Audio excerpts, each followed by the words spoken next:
Hello, welcome to White Birch Tarot and Astrology. This is a reading for the full moon in Aquarius, which happens in like an hour and a half, and I almost missed it because I thought it was on the 16th, but it's actually at 16 degrees of Aquarius, and there's so much going on. I don't even know how I can explain all this. Here's the moon in Aquarius at 16 degrees, opposite the sun, 16 degrees of Leo, and I just realized I forgot to put the degrees on, so I'll just have to tell you. And I'm croaky.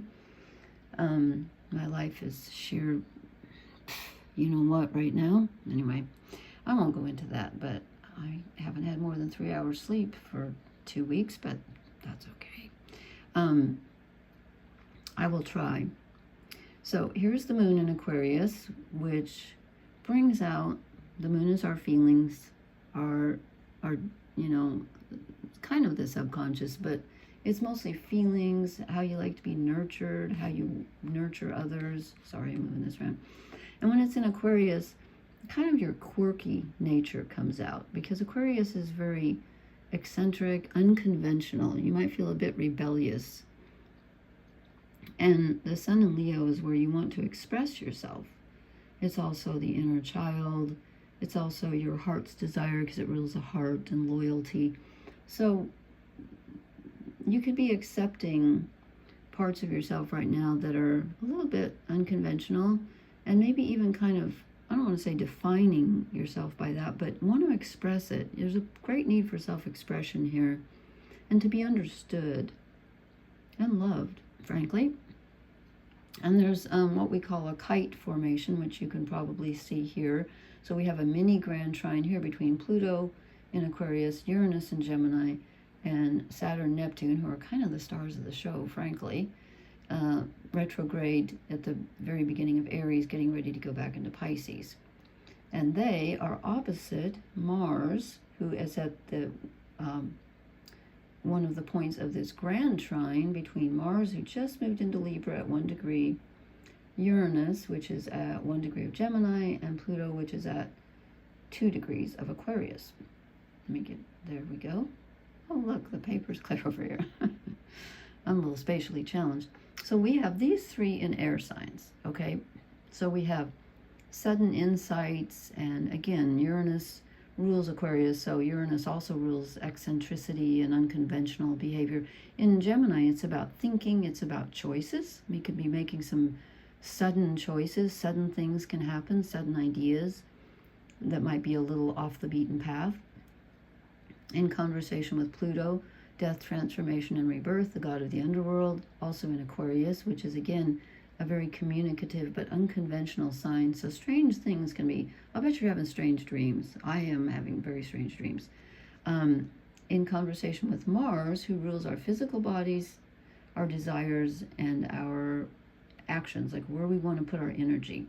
So Mars is always wanting to like go for it, but Mars just moved into Libra, as I said. So this calms him down a little bit. He's more apt to, another air sign, more apt to slow down a bit and be more careful of harmony and other people's feelings and things like that. So we don't have a really impetuous Mars, which is good because Mars is opposite this Saturn-Neptune conjunction in his own sign. 1st degree of Aries, they're retrograde, so they're heading back this way into Pisces. And I forget when they go because there's just too much stuff going on, but I think it's like September and then October, something like that. They end up back in Pisces. But they're in Aries right now, so they're in his sign. Just had that Rolling Stone song, hey, you get off of my cloud. I don't know. So Mars wants to move forward always, because that's what Mars does. But when he's opposite these two, he doesn't know which way to go because reality itself is just unreal right now. And our dreams keep hitting, these sharp corners of reality. So reality and illusion are, oh, I'm sorry about my voice, they're just intermingled. It's not a great time to take action. However, with all of these planets, I'm so sorry, with all of these planets in air signs, Well, I knew that was going to happen. We could get some really good, unusual, I'm going to have to start over, ideas about how to go forward, the future, unconventional ideas, and the underworld. I have no water, pardon me. I always have water somewhere. Excuse me. So you might get some ideas about planning for the future, but you're probably not going to take a first step right now. I mean, you could, but it's not looking like it to me. But it looks like a very fruitful time to get in touch with your feelings, your heart's desire, and maybe even make a plan. But it's also about, it's about others. It's a lot in here about other people and taking their needs and wants into consideration and responsibilities. And then we have another little mini grand trine here between Uranus, Neptune, and Saturn, and Mercury. So now Mercury, who is still, let's see, is he still retrograde? Yes. Oh, I forgot. When does he go? Let me see if I wrote that down. I think it's tomorrow he goes direct, isn't it? Okay, someone will answer me. I'm waiting. I wrote that somewhere. Yeah, on August 10th. But then he stays in Leo until September 2nd. Wow. A lot of Mercury in Leo. Remember, Mars was retrograde in Leo for a long time. We're getting a lot of Leo energy, which is, of course, opposite the Aquarius energy, where Pluto is, which is transforming society, please God, and, the way forward, the collective consciousness, which we need, let's face it. So there's a lot going on, and I hope I haven't forgotten anything, but it's just so much. I could do an hour on just the planets alone, but I want to talk about the cards because they look really interesting. I drew some shadow cards, and let me put this up on one. Ding! Okay. This is the Oak, Ash, and Thorn deck, and I'm so sorry. I was going to do the Scorpio reading tonight because I haven't done Scorpio and Pisces, but then I realized that's when I was looking at the ephemeris, and I thought, oh my God, this is a full moon. So I'm doing this instead. I don't think I can do two tonight because I'm really tired, but this is really weird too. So this is a full moon. So the first card I draw is the moon, and the last card I draw is the sun. And of course they're opposite each other in a full moon. So, and again, I think these go up and down, and I won't say it. So we start off with the moon.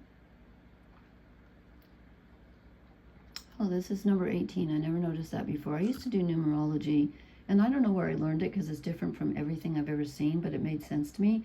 But when I learned it, 9 was the number of the moon, and of course 8 plus 1 equals 9. Oh, now it's going to do that weird focusing thing, so I have to put the card down. Okay, so we start out with getting in touch with our not so much your subconscious, although the moon is, it's the dark side, not dark as in evil. It's the feminine energy. It's our feeling nature. It's our intuition. This is about getting in touch with that, being in it, like just soaking in it, like you're soaking in a salt bath. And then underneath that is the King of Cups. And I thought, well, this is interesting.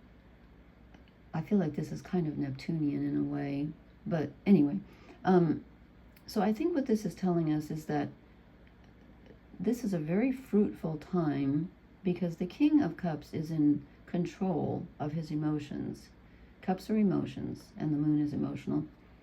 So here, like this is like a fruitful fish flying out of the water. It's like this water contains all these possibilities, and since he's the king, he's in control. He's not worried about this. He waits for whatever he wants to come along. He's not overwhelmed by the waters of the subconscious or his feelings. He's in control of them. He allows them. and therefore he gets treasure out of them. And so I think what this is saying is, with these two, it's saying, okay, go ahead and soak in the subconscious, and it's going to be very powerful. This is a very powerful full moon. But I think you don't have to worry about, like, you have more control than you think. And you can't really control, like, you don't want to control your feelings, but you can control your actions, certainly. But I think this is just telling us not to fear, and also to be a bit cautious about, like, don't get overwhelmed by the subconscious. Let it soothe you. But if you start getting into some nightmares or, you know, scary subconscious thoughts or feelings, try to ground yourself on this rock and let the water swirl around you. But you don't have to, you can still be in control, okay? This doesn't have to be an overwhelming full moon, although it might feel like it. Excuse me. You can gain some treasure out of this. And then I drew the Knight of Wands, and I thought, oh, this kind of looks like Mars. So here's the Knight of Wands, fire. And this is an interesting card because he's moving forward, but he's being cautious. He's not racing ahead like normally. He's like, okay, there's my wand. I'm almost there, but the tree fell over. He's, you know, walking under a fallen tree, has salamanders on it. I love these cards.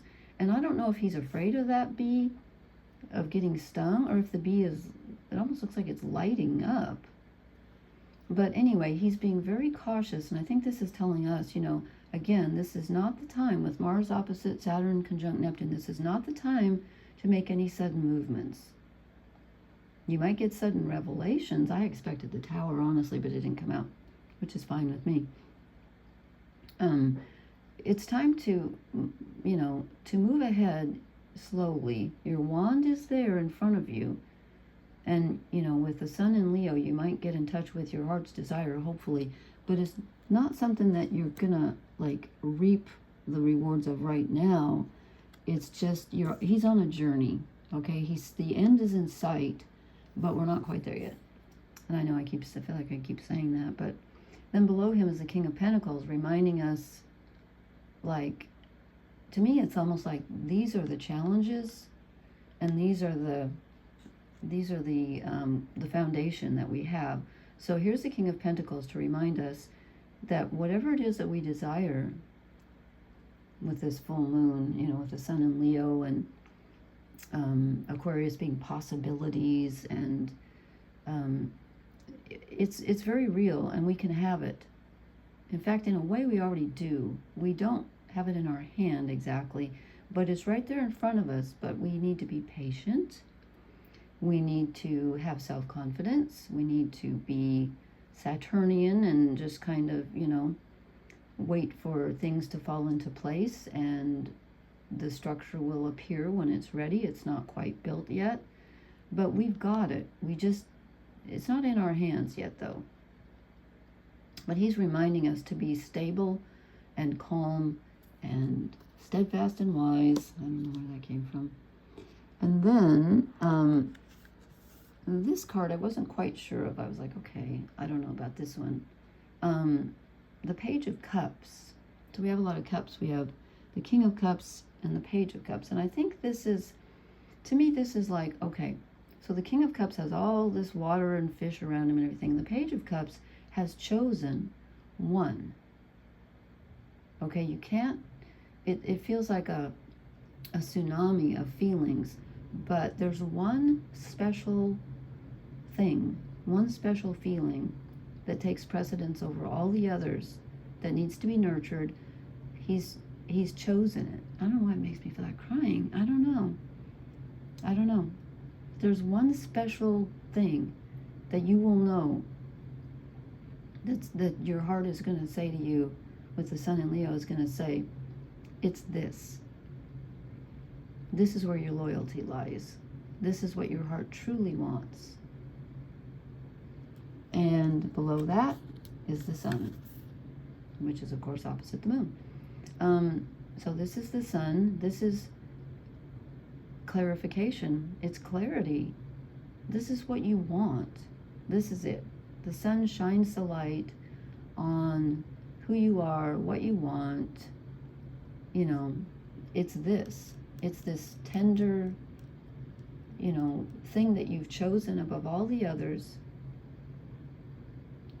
I don't know what's wrong with me. Yes, I do.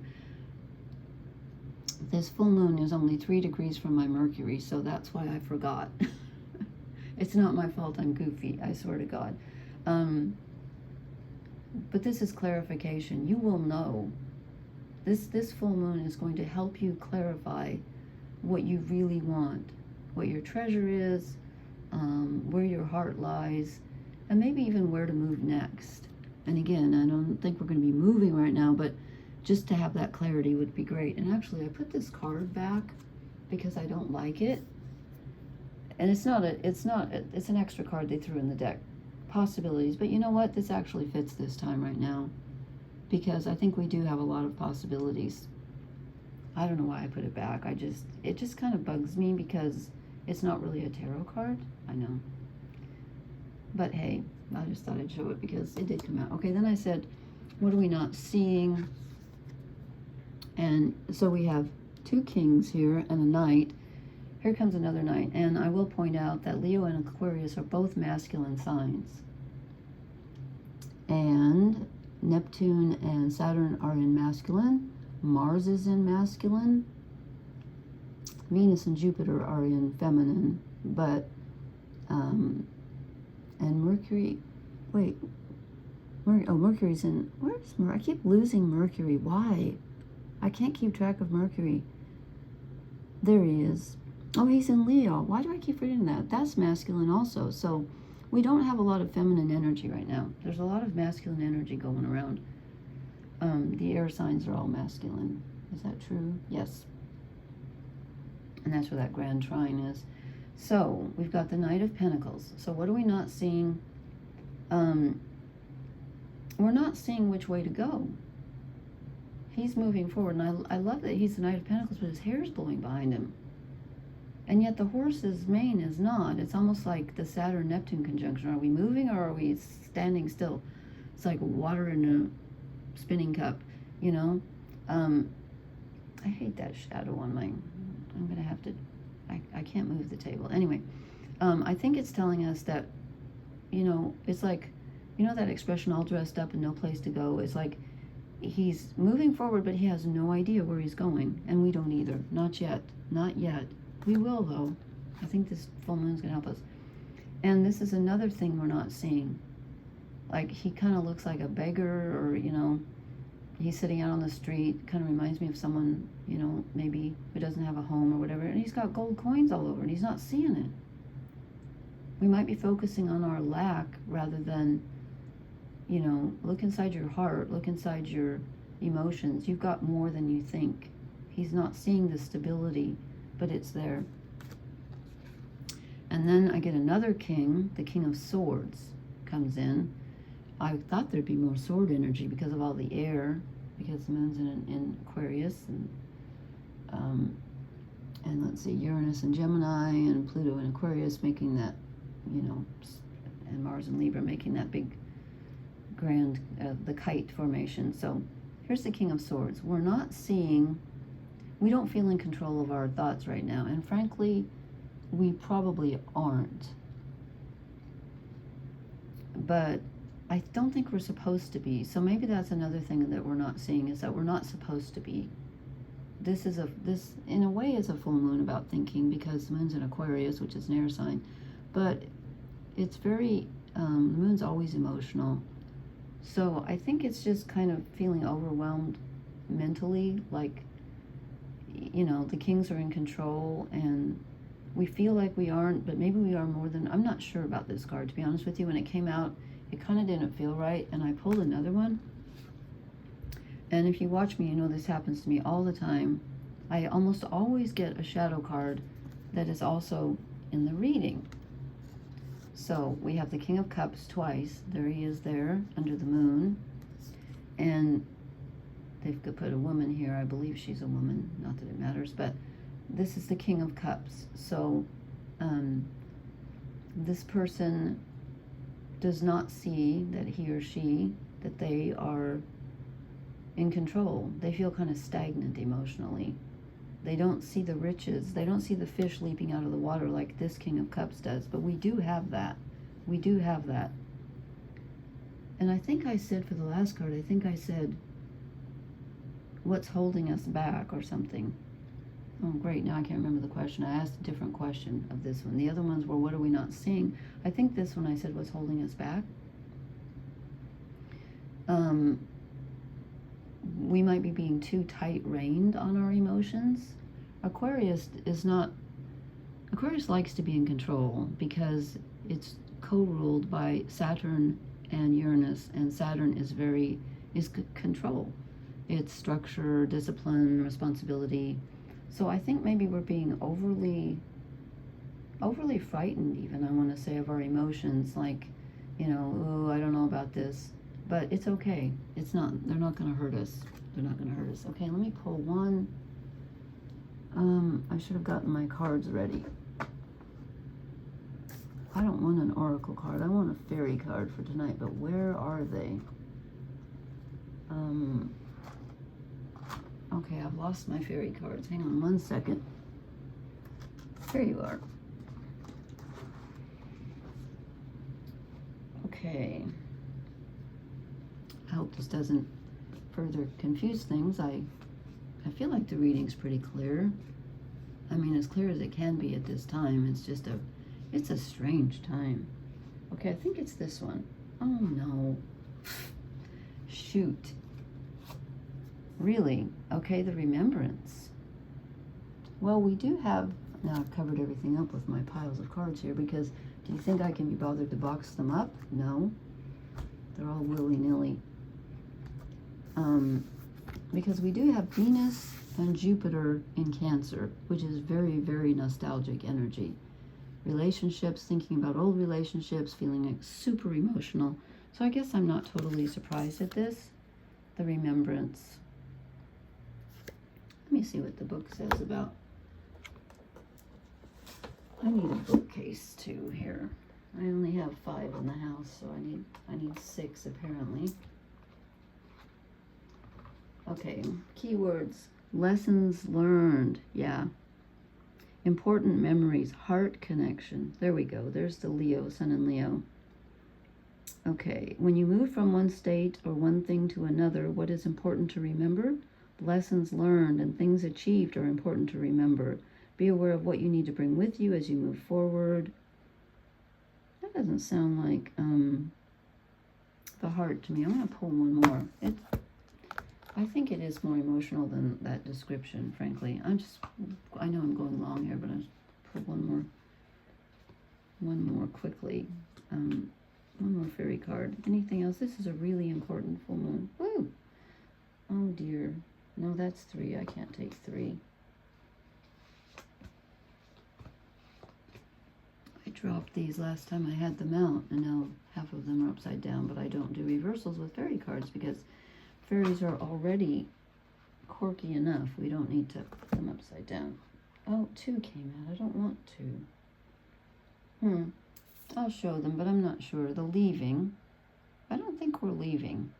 We are leaving something behind, though. When we choose our single, you know, not that you have to just choose one thing, but I think this is about prioritizing and figuring out what your heart's desire is, and prick up your ears. I'm not sure about that one. I know you're not supposed to pick and choose, but I'm going to tonight because I get to. The leaving. I don't think. Is that the one? That's not the. I get that mixed up with the question. I'm just going to read the keywords. Moving forward, order and directions. Yeah, you can't move forward without leaving some of what you were behind you. Okay, I guess this is about choosing what to take with you. Are we leaving? Putting things in their proper places, making sure that the plants are watered and the dishes are washed is a way of ordering your mind and preparing it to go on to the next step. Okay, that's what I was talking about here. We're making preparations. He's moving on his journey, but very slowly. That's why we have the Knight of Pentacles as a shadow card.